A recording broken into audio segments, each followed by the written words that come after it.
بسم اللہ الرحمن الرحیم۔ نبی مکرم صلی اللہ علیہ وسلم کے اوصاف میں سے ایک بڑا نمایاں وصف وہ تھا آپ کی سچائی، اور یہ ایسا وصف تھا جس کی گواہی دشمن بھی دیا کرتے تھے، مخالفین بھی اس بات کا اعتراف کیا کرتے تھے۔ جب نبی علیہ الصلاۃ والسلام آپ نے اعلانیہ دعوت کا آغاز کیا تو کوہ صفا پہ تشریف لے گئے۔ آپ نے قریش کی مختلف شاخوں کو نام لے کے آواز دی، سب لوگ جمع ہو گئے۔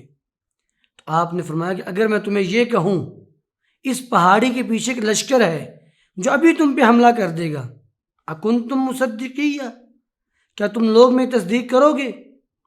تو وہ سب کے سب کہنے لگے ما جربنا علیک الا صدقا، ہم نے ہمیشہ آپ کو سچ بولتے ہی پایا ہے، ہم نے آپ کو ہمیشہ سچا جانا ہے، ہم اس کی تصدیق کریں گے۔ یعنی غیر بھی اس بات کی گواہی دیتے تھے، بلکہ تاریخ کے اندر یہ بات واضح لفظوں میں لکھی گئی ہے کہ آپ صادق اور امین ان دونوں لقبوں سے مشہور تھے۔ لوگ آپ کو صادق و امین کہا کرتے تھے، اس بندے نے کبھی جھوٹ نہیں بولا۔ اور جب نبی علیہ السلام نے 6 ہجری کے اندر بادشاہوں کو خطوط لکھے، ان میں سے ایک خط آپ نے شاہ روم ہرقل کو بھی لکھا۔ ہرقل نے پتہ کروایا کہ یہاں پہ عرب کا کوئی آدمی ہے، اس کو میرے پاس لے کے آؤ۔ اہل عرب میں سے ابو سفیان ان دنوں میں وہیں پہ تھا، ساتھ اس کے چند افراد بھی تھے۔ اب ہرقل نے ابو سفیان کو آگے کھڑا کر لیا رضی اللہ تعالیٰ عنہ، تب ابھی وہ مسلمان نہیں تھے، اور باقی ساتھیوں کو پیچھے کھڑا کر دیا اور کہا میں ان سے سوال کروں گا، اگر یہ غلط جواب دیں تم پیچھے سے سر ہلا دینا۔ تو ابو سفیان رضی اللہ تعالیٰ عنہ جو کہ تب مسلمان نہیں تھے، وہ اس بات سے بھی خائف تھے اگر میں نے جھوٹ بولا تو وہ پچھلوں کی وجہ سے پکڑا جاؤں گا۔ تو وہ فرماتے ہیں کہ 10 سوال کیے ہرقل نے، اور ان میں سے ایک سوال یہ بھی تھا کہ کیا اس نبی جو اپنے آپ کو نبی کہہ رہا ہے کہ اس نے کبھی جھوٹ بولا ہے؟ ابو سفیان جو کہ اس وقت مسلمان نہیں تھے، کافر حالت میں تھے، فرمانے لگے کہ نہیں، اس شخص نے کبھی جھوٹ نہیں بولا، یعنی ہم نے زندگی میں کبھی اس کو جھوٹ بولتے پایا ہی نہیں ہے۔ اور آپ کی سچائی آپ کے چہرے پر نمایاں ہوتی تھی۔ جب نبی علیہ السلام ہجرت کر کے مدینہ تشریف لائے، جناب عبداللہ بن سلام رضی اللہ عنہ یہودیوں کے بہت بڑے عالم تھے، کہتے ہیں کہ میرے دل میں خیال آیا کہ چلو میں بھی جا کے دیکھتا ہوں کہ اللہ کے رسول کیسے ہیں جو اپنے آپ کو رسول کہہ رہے ہیں۔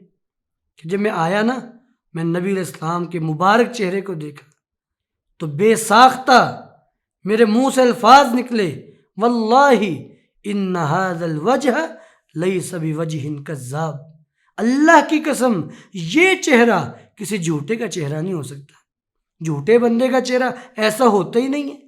یعنی آپ کی سچائی آپ کے چہرے پہ نمایاں تھی۔ نبی علیہ الصلاۃ والسلام جب ہجرت کر کے مدینہ چلے گئے، حضرت سعد بن معاذ رضی اللہ عنہ عمرہ کرنے کے لیے مکہ گئے، طواف کر رہے تھے، اسی دوران ابو جہل آیا اور اس نے پوچھا کہ یہ کون شخص طواف کر رہا ہے؟ تو بتایا گیا کہ یہ سعد بن معاذ ہیں، انصار کے سردار۔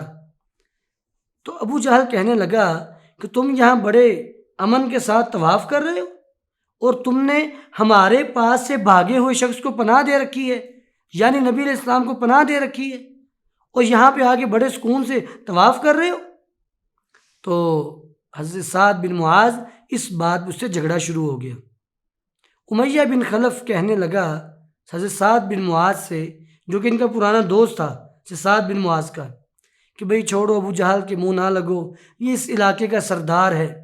وہ اس بات سے ان سے بھی خائف ہوئے، امیہ بن خلف سے بھی ناراض ہوئے، اور فرمانے لگے کہ اے امیہ، میں نے نبی علیہ السلام سے یہ بات سنی تھی، آپ نے فرمایا تھا کہ میں امیہ بن خلف کو قتل کروں گا۔ جب اس نے یہ بات سنی وہ ڈر گیا اور کہنے لگا اللہ کی قسم محمد نے کبھی جھوٹ نہیں بولا صلی اللہ علیہ وسلم، اگر اس نے یہ بات کہی ہے تو پھر وہ مجھے چھوڑیں گے نہیں، وہ مجھے قتل کر دیں گے۔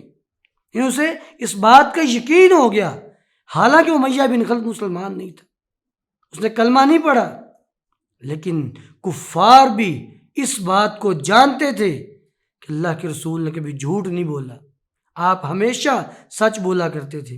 ایک مرتبہ نا بعض صحابہ نے بھی آپ سے کہا اللہ کے رسول انکا تداعبنا، آپ ہم سے خوش طبی کر لیتے ہیں۔ آپ نے فرمایا انی لا اقول الا حقا، میں خوش طبی میں مزاح میں بھی ہمیشہ سچ بولتا ہوں۔ آپ نے کبھی جھوٹ تو کبھی آپ کے پاس بھی نہیں آیا، ساری زندگی آپ کی حق اور سچ پر مبنی تھی۔ نبی علیہ السلام نے ایک مرتبہ حضرت علی اور حضرت مقداد کو بھیجا، کہا تم جاؤ روضہ خاک نامی جگہ پر تمہیں ایک عورت ملے گی، اس عورت کے پاس ایک خط ہوگا، وہ خط لے کے آؤ۔ ماتے ہم گئے اور اسی مقام پہ جہاں آپ نے کہا تھا اسی مقام پہ ہمیں وہ عورت مل گئی، اور ہم نے اس سے وہ خط بھی حاصل کر لیا کسی طریقے سے، کیونکہ ہمیں یہ بات اس پہ یقین تھا کہ اللہ کے رسول نے کہہ دیا تو آپ کی بات برحق ہے۔ جب آپ نے کہہ دیا نا کہ روزہ خاک پہ عورت ملے گی، اسی مقام پہ ملی، اور جب آپ نے کہا اس کے پاس خط ہے تو ہے، پھر ان اللہ کے رسول کی بات اپنے بھی اور بیگانے بھی، مسلمان بھی اور کافر بھی، سارے اس بات کے اعتراف کرتے تھے کہ آپ نے کبھی جھوٹ نہیں بولا، بلکہ اللہ رب العالمین نے بھی آپ کی سچائی کو قرآن کریم میں بیان فرمایا، میں والذی جاء بالصدق وصدق بہ اولئک ھم المتقون، جو سچ لے کے آئے اور جس نے سچ کی تصدیق کی، یہ دونوں ہی متقی ہیں، یہی تو تقوی والے لوگ ہیں۔ تو گویا کہ نبی علیہ السلام آپ ہمیشہ آپ کی زبان سے حق اور سچ جاری ہوتا۔ ایک جنگ کے موقع پہ ایک صحابی نا بڑی بہادری سے لڑ رہے تھے، تو نبی علیہ السلام جب آپ نے دیکھا، آپ نے فرمایا کہ یہ شخص اہل نار یعنی اہل جہنم میں سے ہے۔ صحابہ کہتے ہیں ہم نے دیکھا کہ یہ تو بندہ بڑی بہادری سے لڑ رہا ہے، لیکن اسی طرح ہوا، کچھ دیر گزری، اس کو جب زیادہ زخم لگے نا اس نے خودکشی کر لی۔ تو حضرت سہل بن سعد فرماتے ہیں کہ میں وہاں پہ دوڑتا ہوا آیا، اللہ کے رسول آپ نے جو فرمایا حق فرمایا۔ میں کیا ہوا کہ آپ نے کہا تھا کہ وہ بندہ اہل نار میں سے ہے، اس نے خودکشی کر لی۔ تو گویا کہ نبی علیہ السلام آپ کی صداقت، آپ کا سچ بولنا یہ آپ کا نمایاں وصف تھا، اور اس وصف کا اعتراف اپنے اور بیگانے سبھی نے کیا ہے۔ اللہ رب العالمین ہمیں بھی سچ کو اپنانے کی توفیق عطا فرمائے۔